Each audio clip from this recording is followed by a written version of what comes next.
اللہ نے چاہا کہ آج تم یہ پیغام سنو، کیونکہ آج وہ تمہیں یہ بتانا چاہتا ہے کہ تمہاری دعائیں ضائع نہیں ہوئیں۔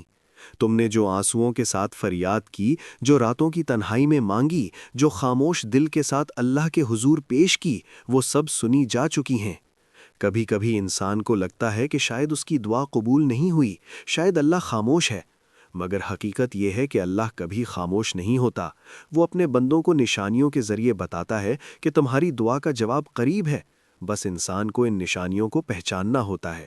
آج ہم انہی نشانیوں کے بارے میں بات کریں گے جو اس بات کی علامت ہیں کہ تمہاری دعا قبول ہونے کے راستے پر ہے۔ اگر تم نے کبھی محسوس کیا ہو کہ بہت رو لینے کے بعد دل اچانک پرسکون ہو گیا ہے، جیسے دل کہہ رہا ہو کہ اب سب کچھ اللہ پر چھوڑ دو، تو سمجھ لو یہ اللہ کی پہلی نشانی ہے۔ جب بندہ بہت دعائیں مانگتا ہے اور اس کی فریاد آسمان تک پہنچ جاتی ہے تو سب سے پہلے اللہ اس کے دل میں سکون نازل کرتا ہے۔ یہ ایسا سکون ہوتا ہے جسے لفظوں میں بیان کرنا مشکل ہے۔ دل بے وجہ مطمئن ہونے لگتا ہے۔ انسان کی بے چینی آہستہ آہستہ ختم ہو جاتی ہے۔ وہ سوچتا ہے شاید یہ تھکن ہے، مگر حقیقت میں یہ اللہ کی طرف سے اطمینان ہوتا ہے۔ اس کے بعد کبھی زندگی میں کچھ رکاوٹیں بھی آنا شروع ہو جاتی ہیں۔ راستے بند ہونے لگتے ہیں، کچھ مواقع ہاتھ سے نکل جاتے ہیں اور کچھ لوگ بھی دور ہونے لگتے ہیں۔ انسان کو لگتا ہے کہ شاید اس کی دعا رد ہو گئی ہے، مگر اصل میں یہی اللہ کی دوسری نشانی ہوتی ہے، کیونکہ اللہ بندے کو غلط راستوں سے ہٹا کر اس راستے پر لا رہا ہوتا ہے جہاں اس کی دعا پوری ہونے والی ہوتی ہے۔ تیسری نشانی یہ ہوتی ہے کہ انسان کے دل میں گناہوں سے نفرت پیدا ہونے لگتی ہے۔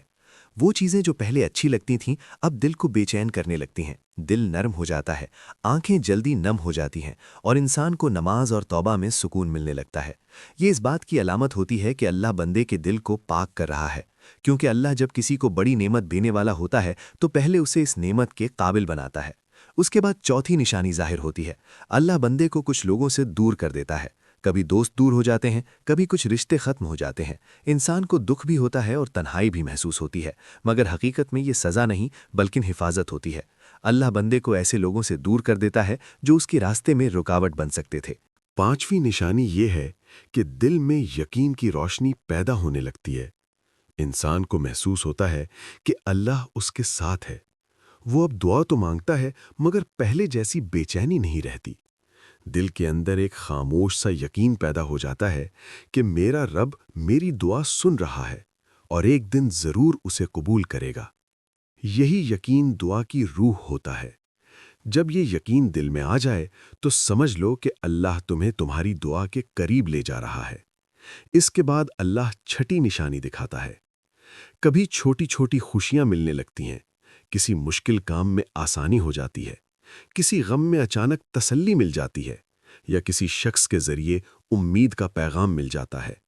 یہ چھوٹی خوشیاں دراصل اللہ کے اشارے ہوتے ہیں کہ وہ تمہیں بھولا نہیں ہے۔ اور پھر آخر میں ساتویں نشانی ظاہر ہوتی ہے۔ یہ وہ لمحہ ہوتا ہے جب دل خود گواہی دینے لگتا ہے کہ میری دعا قبول ہو چکی ہے۔ شاید حالات ابھی نہ بدلے ہوں، شاید دنیا ویسی ہی ہو، مگر دل کے اندر ایک مضبوط یقین پیدا ہو جاتا ہے کہ سب کچھ ٹھیک ہو جائے گا۔ یہی اللہ کی سب سے خوبصورت نشانی ہوتی ہے۔ وہ ظاہری جواب دینے سے پہلے دل میں یقین عطا کرتا ہے۔ اس لیے اگر تم اپنی زندگی میں یہ نشانیوں محسوس کرو تو سمجھ لو کہ تمہاری دعائیں ضائع نہیں ہوئیں۔ تمہاری راتوں کے آنسو، تمہارا صبر اور تمہاری امید سب اللہ کے ہاں محفوظ ہیں۔ بس تھوڑا سا انتظار باقی ہے، کیونکہ اللہ اپنے وعدے کے خلاف کبھی نہیں جاتا۔ کبھی تم نے غور کیا ہے کہ کتنے لوگ ایسی ویڈیوز دیکھتے ہیں، چند لمحے رکتے ہیں، سوچتے ہیں اور پھر خاموشی سے آگے بڑھ جاتے ہیں؟ نہ کوئی لفظ، نہ کوئی تبصرہ، نہ کوئی سبحان اللہ۔